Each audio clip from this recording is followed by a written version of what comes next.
understand a prophecy adequately, you need to go slightly deeper. So prophecies are things that the Prophet ﷺ told about the future. To get the understanding that Allah in His Prophet wanted you to understand, you got to do a bit of research. So the prophecies allocated to me are prophecies on the women, as in sayings of the Prophet, sayings of the Prophet with regards to challenges which will face womankind at the end of time. To understand it, you kind of need to understand the context from which the Rasul was speaking.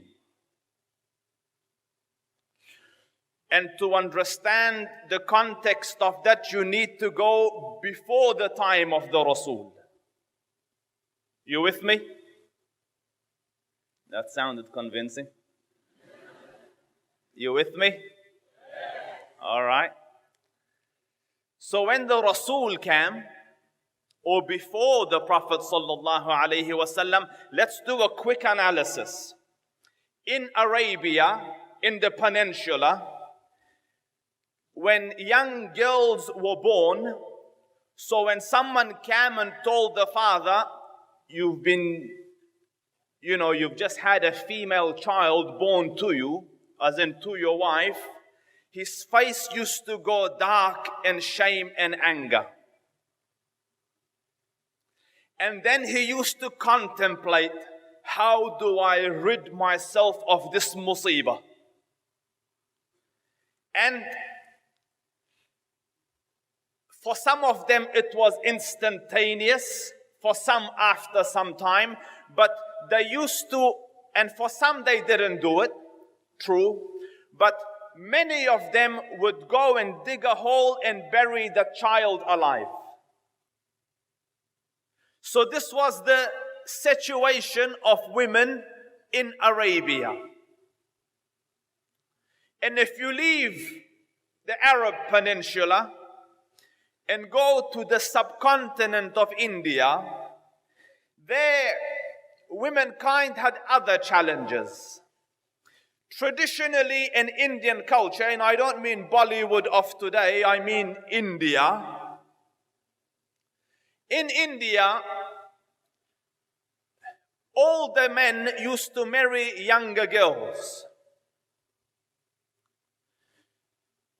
So by default, naturally, it could be anticipated that the man would die first.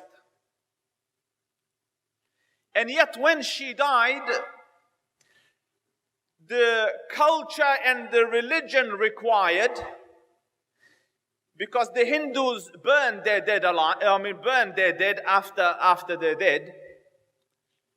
So when he used to die, the culture required that that young girl be burnt alive with his corpse. So they used to make the firewood. She used to be made to sit on top of it, and then the fire used to be lit.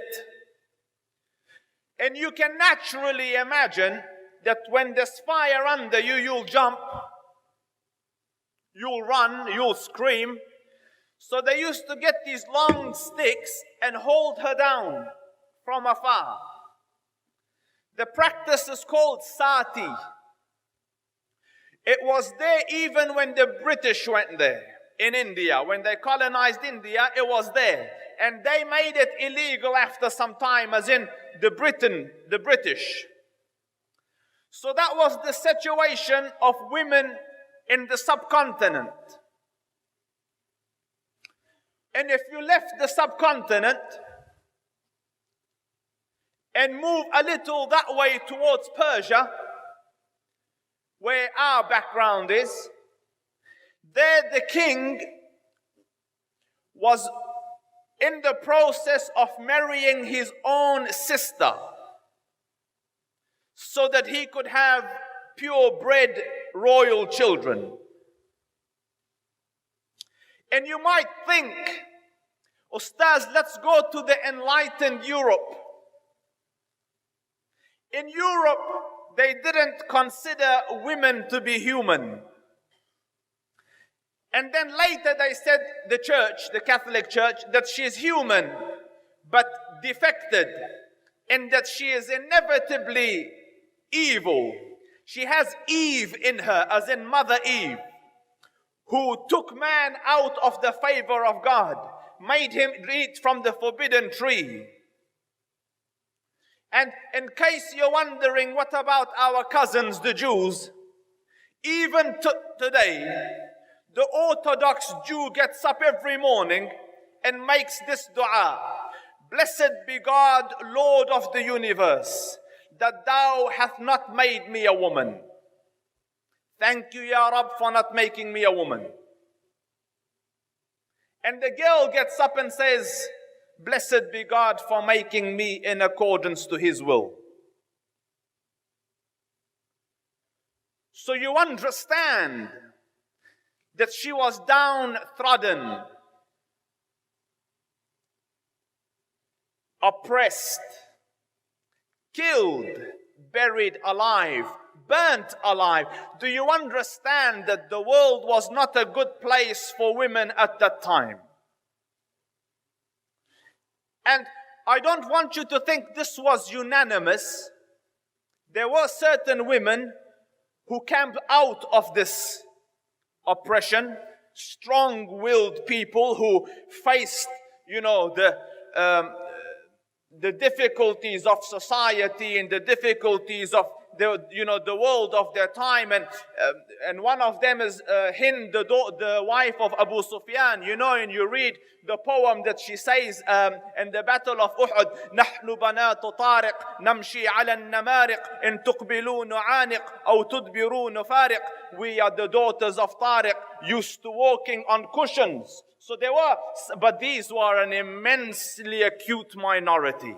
Most of women were bearing the brunt of oppression, some because they were blamed for committing the original sin, as was the Jewish and Christian scriptures. Others because they brought them shame or poverty. Others for, an array of reasons. And in this climate, Islam came. Allah honored the world with Islam. And one of the first revelations of the Prophet that Allah Rabbul Izzah revealed to the Prophet is the verses, وَإِذَا الْمَوْءُودَةُ سُئِلَتْ. And on the day of judgment, when that infant girl will be asked, بِأَيِّ ذَنْبٍ قُتِلَتْ. For what sin were you killed? Or when the little babe asks in the day of judgment, Father, for what sin did you kill me? Establishing that in this deen of Muhammad, this is haram. At the days where he was finding his own survival difficult, he was preaching the emancipation of womankind. Let the poor girl live. And not only that, Islam called the news of a female birth glad tidings. قال تعالى وَإِذَا بُشِرَ أَحَدُهُمْ بِالْأُنْثَى. When they are given the good news, the glad tidings of a female birth. And Allah Rabbul Izzah called the female child a gift to God. وَهَبَ لِمَنْ يَشَاءُ أُنَاثًا. Allah gifts whomever He chooses, women as in girls, as in children who are girls or females, and gifts whomsoever He chooses with male offsprings.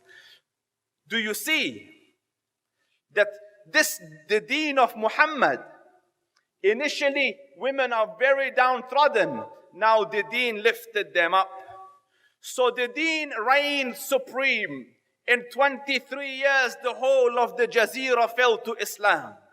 So what type of culture do you think this new country and this new religion and this new system had?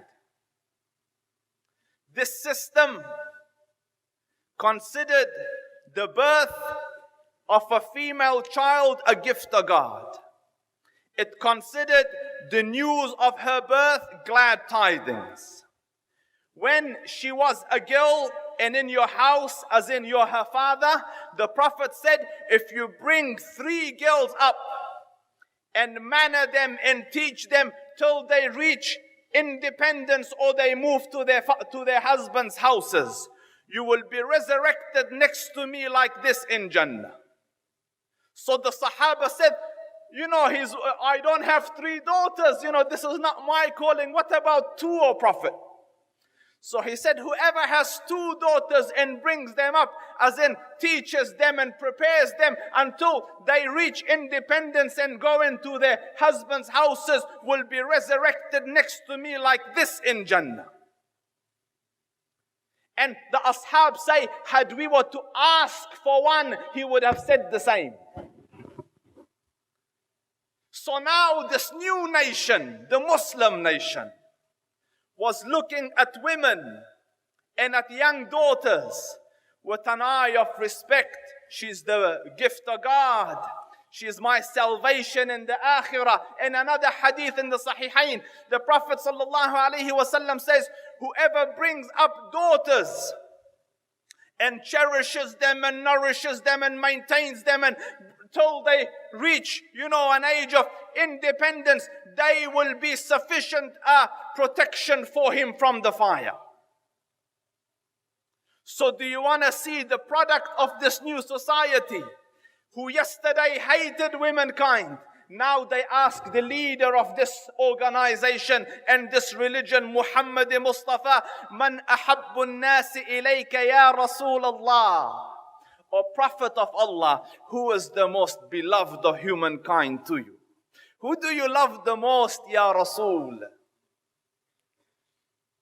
And one of these narrations is from Amr ibn al-As.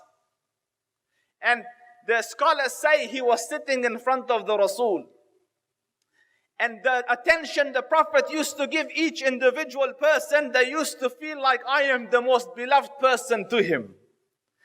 So wanting to establish this, Amr, that I am the most beloved to the Prophet, he asked him, who is the most beloved of people to you? So the Prophet said, Aisha.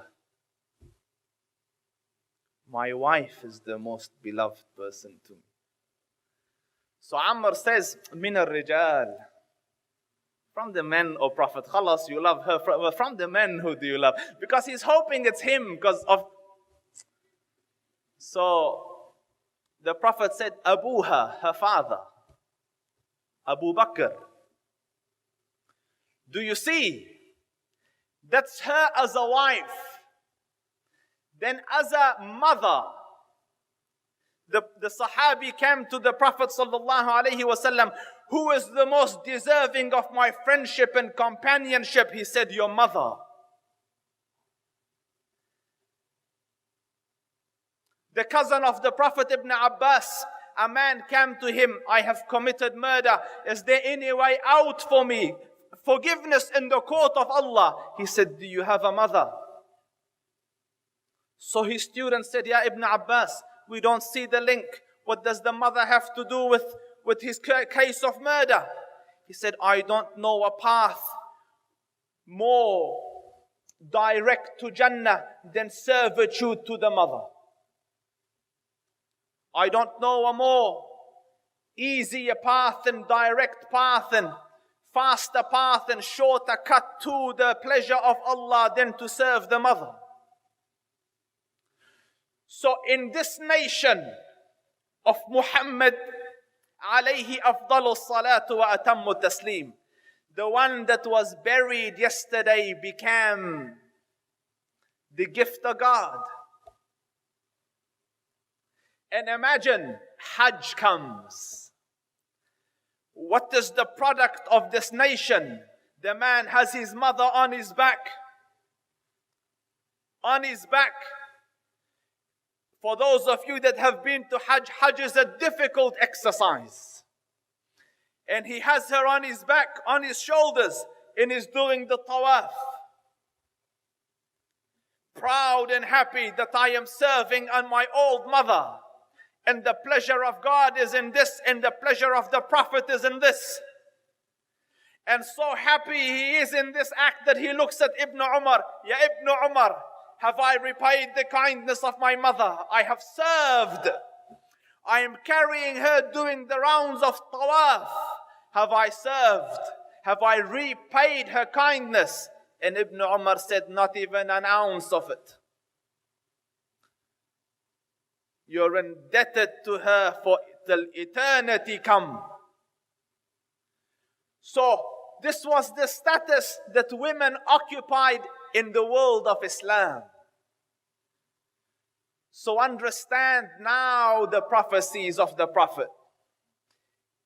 In a community where they adore their mothers, where they love their wives. You know, I'll share the story with you. There's a story from the Salaf. A lady developed a skin condition. You know, the color looked different. In being a lady, she was very sensitive to it and conscious of it. So in front of her husband, she used to feel uncomfortable, and can you imagine her trying to cover it? So this Muslim husband, who's graduated from the institution of Islam, recognized her anxiety. So a day or so later, he came to the house and pretended he's blind. I bumped my head, I can't see, my eyes have gone, I've gone blind. And for the rest of her days till she died, he pretended he's blind. No one in society knew he could see. Why? So that one he loved and that beloved wife could not feel any discomfort in his presence. When she died, people came and he can see, and they said, what happened? He said, I could always see, I just didn't want to make her uncomfortable. Do you see the product of Islam? This deen emancipated her, honored her, protected her. And we are guilty when you say we didn't parade her naked to sell a car. We didn't do that, guilty. We don't want to do that. If that is honoring and revering and respecting, and we don't want it.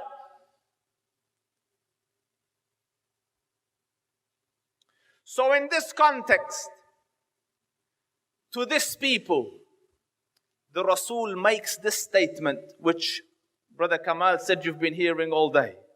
It's called the Hadith of Jibreel. So, you know the story. A man came into the gathering of the Rasul, dressed very white, exclusively white, had very dark hair, very dark. And the Ashab say, لا يرى عليه أثر السفر. There was no sign of travel on him. You know, when you travel in the desert, it's hot, you should sweat. It's dusty, you should be dusty. You should be wary. It's not a 5-star flight. It's, nothing. لا يعرفه منا أحد. So you would expect a person that well dressed and that fresh to be local. But the Ashab say none of us knew him. So he must be a foreigner. But there's no sign of travel, mysterious. Then he comes, strange way to sit, walks straight to the Prophet, puts his knees on the knees of the Rasul. And then he puts his hands on the thighs and he says, Ya Muhammad, sallallahu ala Muhammad, tell me about Islam. So the Prophet told him. When he finished, the man said, Sadaqt, you spoke the truth. So Umar said, we are perplexed. You asked the question and you confirm the answer. Why have you asked for? So then asks, Akhbirni anil iman. The Prophet answered, the man said, Sadaqt. Third, tell me about ihsan. The Prophet answered, the man said, true. And then he said, فَأَخْبِرْنِي عَنِ السَّاعَةِ. Tell me, O Muhammad, about the day of judgment. So the Prophet said, I don't know any more than you. So he said, فَأَخْبِرْنِي عَنْ أَمَارَاتِهَا أَيْ عَلَامَاتِهَا. Tell me its signs, its prophecies.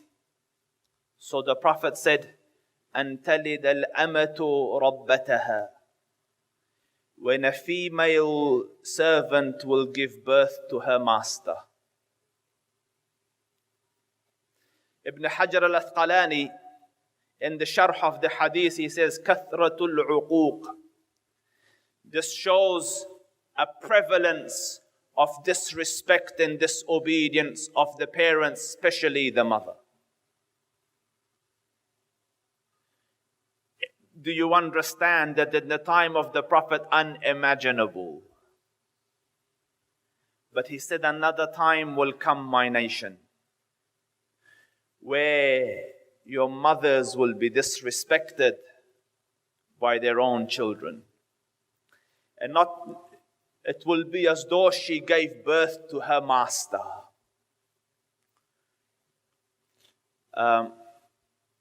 As part of my research, I was watching 2.5 Men.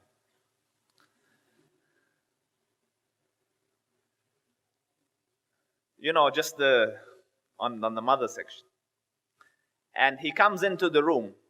His brother's there, the nephew's there. He says, good morning. I think the name is Al or Alan. Yeah, I'm not sure. Good morning, Alan, the kid's name. And then the mom's there. And he goes, Satan. And I'm surprised you laugh. Because mothers have become toys for kids. Imagine the one she gave birth to has grown the audacity to ridicule and mock her and to dishonor and disrespect her. And just yesterday he was nothing. Like it's mine.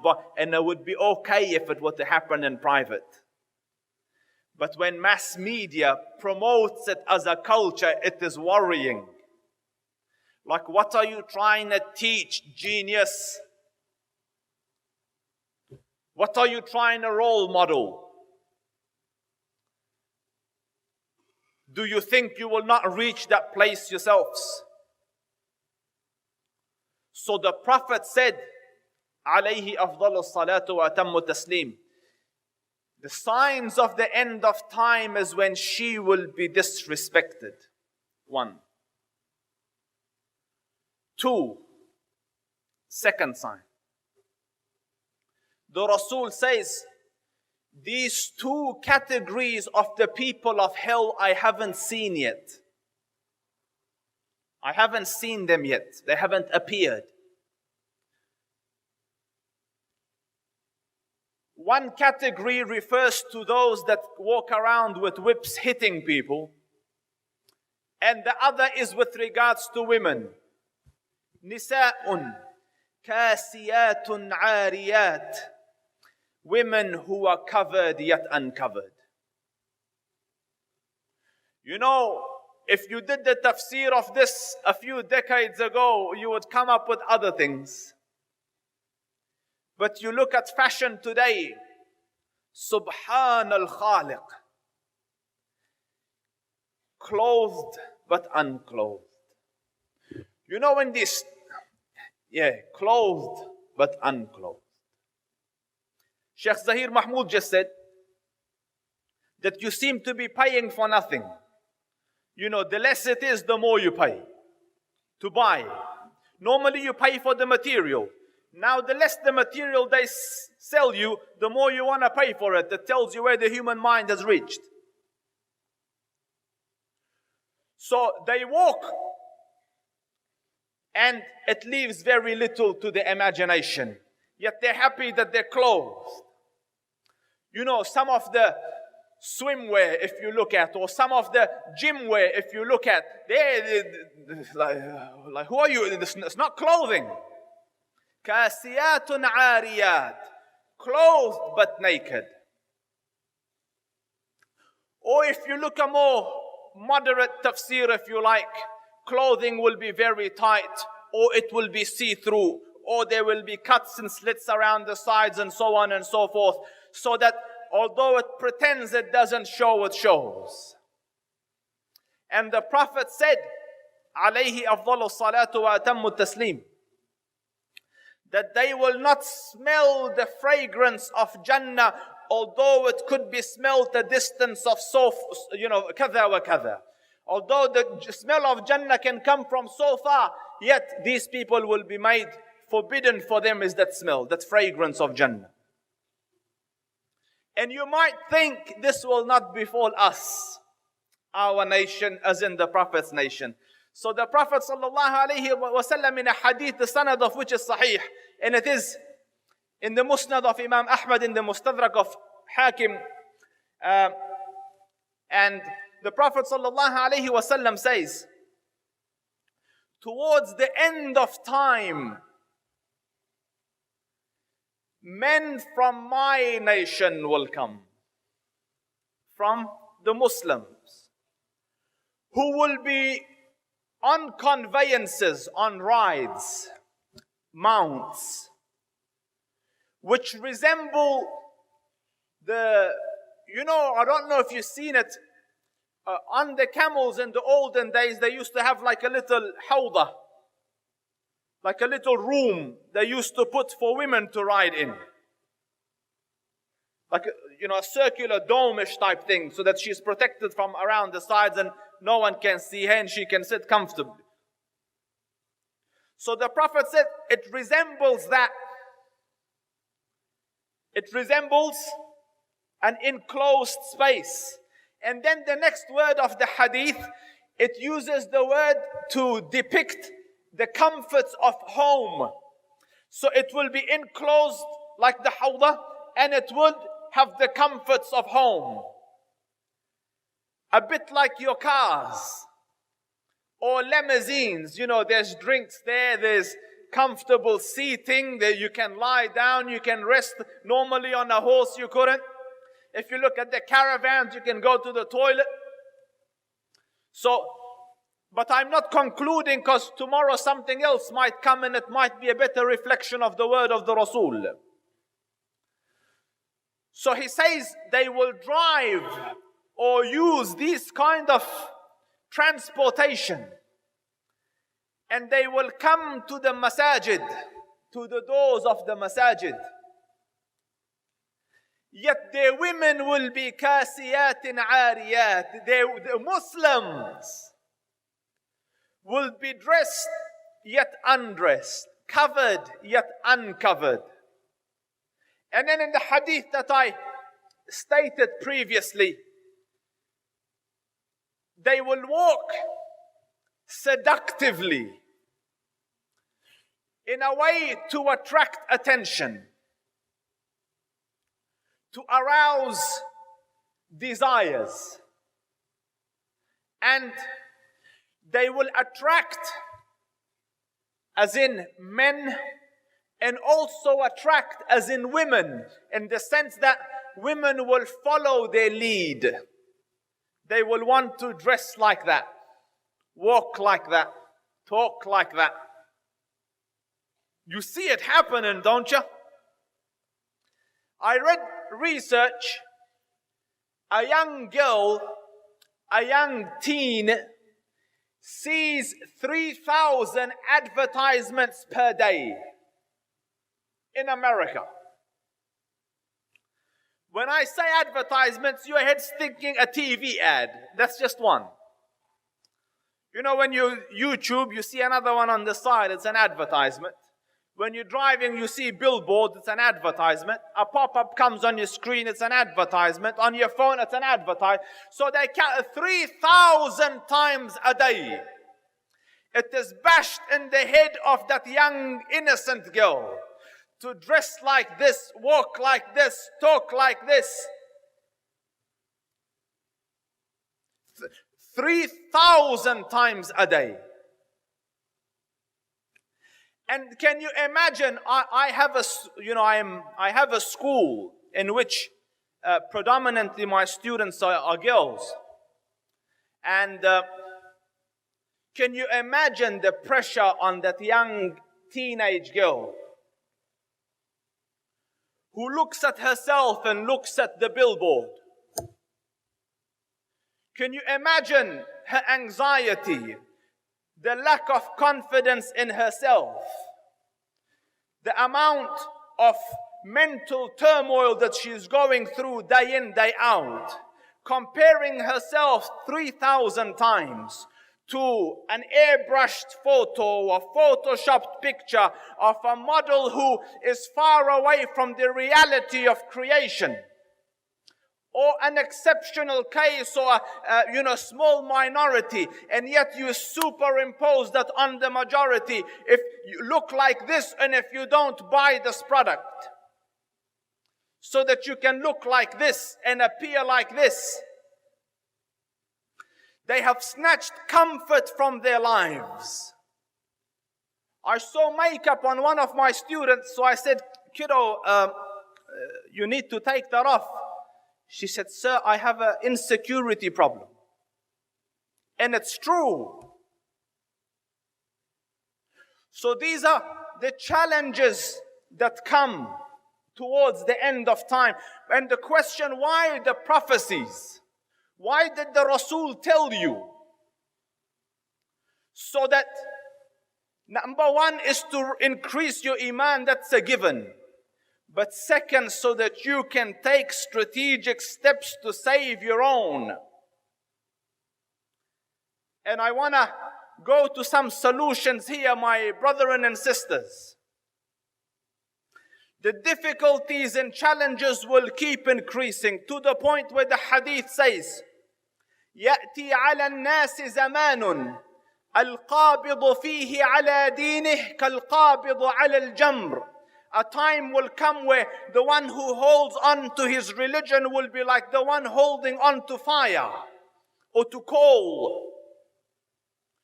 So that type of difficulty, when you know what's coming, you have to prepare your offsprings and children and students for it. And in that regards, I wish to give an advice as an educator to those who are in education.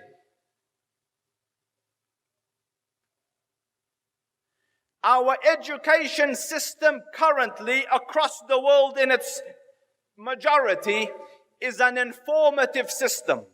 It informs you about science and maths and literacy and numeracy and so on. We need to change it to a transformative system so that it changes the personalities of those that sit in front of us to learn, to become individuals much more confident, much more resilient, much more able and capable and competent and confident, so that they become winning personalities. Because otherwise they won't survive in the world of tomorrow. And you're doing them a disservice if you're not equipping them for tomorrow.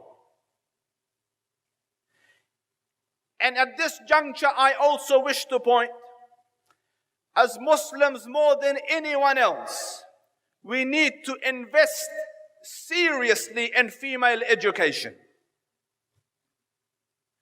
Because whether you like it or not, she is the cornerstone of civilization. Nations are built by women, not by men. Whether Muslim or non-Muslim, they've understood this. Napoleon said, "Teach a woman, you teach a nation. Teach a man, you teach a person." Scientific research establishes that in the first 5 years of a child's life, 80% of his and her personality becomes fixed. I want to ask you, who is the hero of the child in the first 5 years of life? Who is the closest person to the child in the first 5 years of life? Who nourishes and cherishes and molds and makes that child in the first 5 years of life? It is the mother of that child. And if you haven't invested in her, if you haven't honored her and protected her and boosted her up and allowed her to reach her full potential, you're disadvantaging the future generation. Look at the lives of all of the Salaf. Their success predominantly is women. The famous Imam Malik rahimahullah ta'ala. Imam Malik, do you know, he wanted to be a musician. Malik wanted to be a singer. Do you know Imam Malik? I think Malaysia Shafi'i mazhabs predominantly. Naam. Imam Malik rahimahullah was the Imam of Medina. They call him Imam of the Darul Hijrah, one of the 4 great madhahibs. The scholars used to say no one is to give fatwa when Malik is in the city. But Malik as a little child wanted to be a singer. And look at the intelligence of the lady in the desert. A mother worthy the title of mothership or motherhood. She tells him, Malik, singers are very good looking people usually. On the face of it, you know, you think you've ruined his, but just by that statement, she changed the projection of his life. And then look at her wisdom. She used to buy him the clothing of the shuyukh as a child. You know, these things. And she used to sit him on the top of the table, you know, on the sufra. Humanity is indebted to her. To this lady, the mother of Malik. And then she used to ask him questions which he knew. And everyone else used to pretend they don't know. Does anyone know how many rak'ah is Zuhr? So Malik, little Malik, say 4 rak'ah. It's 4, you know, as the sheikh, because in the garb of the sheikh, 4 rak'ah. So she used to thank him and honor. So Malik's attention from music changed to deen. And the love of deen, you know, because she made him shine through that.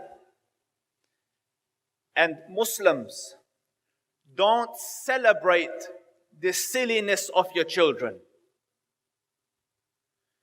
It is the sadness of our times. When a mom makes a little girl wear a little mini dress and then goes, shake it, baby, shake it. Dance, sweetheart, dance. You're just setting a projection towards what? Or a child makes a funny joke. So the dad asks him, repeat 10 times in front of 10 guests. Did you want a comedian, sweetheart? In those early years, every step is a strategic step. So Malik became Imam Malik. And I have dalil that the biggest influence in the life of a child is the mother. Look at the story of Ismail alayhi salam. Brought up in the desert by a single mother. Had she been less intelligent, she would have poisoned the child's head, and me and you would have heard of the sickness till Qiyamah come. You know, honey, that father of yours left and it's just me and you. You know, Ibrahim alayhi salam left them in the desert.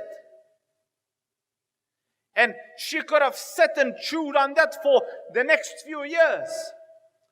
Your father wasn't a good man. Your father did.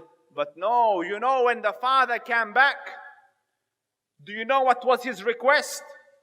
By the word of the Quran. I have seen in a dream, Anni azbahuk, that I am sacrificing you, O my son. I am slaughtering you in a dream. And this shows the awesomeness of his upbringing and the skills of his mother and the guidance of God, that the young lad who's grown up without seeing his dad says, Ya abati, my dear father, if'al ma tu'mar, do as you have been commanded.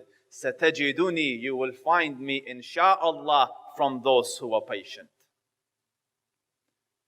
Who taught Ismail manners like that? At very difficult circumstances, where she should have been bitter, she should have been hurt, she should have been damaged, she should have been whinging and whining, but no, there's a the plan of Allah is at stake. And again, from the household of a prophet, I will give you an example. When the wife is inadequate and unable and misguided, the son of a prophet becomes a kafir. ضرب الله مثلا للذين كفروا امرأة نوح وامرأة لوط كانتا تحت عبدين من عبادنا صالحين فخانتاهما فلم يغنيا عنهما من الله شيئا. And Allah gives you examples of disbelieving women like the wife of Nuh and the wife of Lut. So the wife of a prophet disbelieved and caused the son and the offspring of a prophet to become a kafir and misguided. Do you see that you need to invest in your daughters and in your sisters and in your wives so that they shine at optimum capacity, because they are what make nations and generations? And my dear sisters and brothers, I will end with this. There is a million different achievements and accolades man can boast about. You know, I am the first one that landed on the moon. I have $1 billion. I have become, the vice chancellor of an institution. All those are achievements, and Allah bless it for you.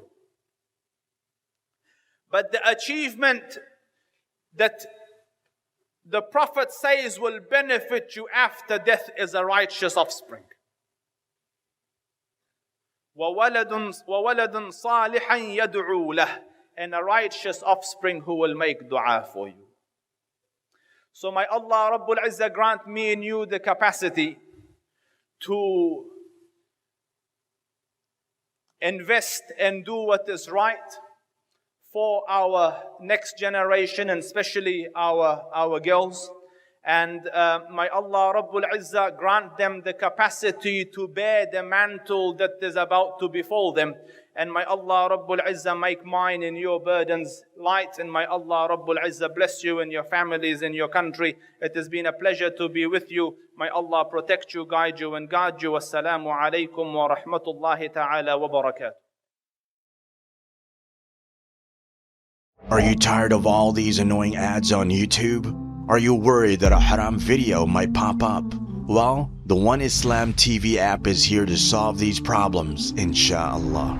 The One Islam TV app is 100% free of any ads and is safe to browse for your peace of mind. Watch or listen to lectures and lessons while you work, rest, or drive with your device switched off. Watch videos on demand or download videos and watch offline. Watch hundreds of high-quality produced Islamic reminders, Quran learning videos, stories of the prophets, and so much more. 2 to 4 new videos uploaded daily, inshallah.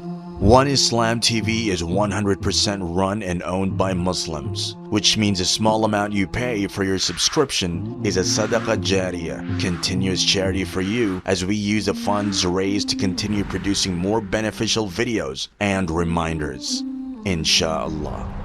The One Islam TV app is now available on Apple devices, Apple TV, Android devices, Android TV, Amazon Fire TV, and Roku, so you can watch on most devices and smart TVs. Download now for a free 7-day trial.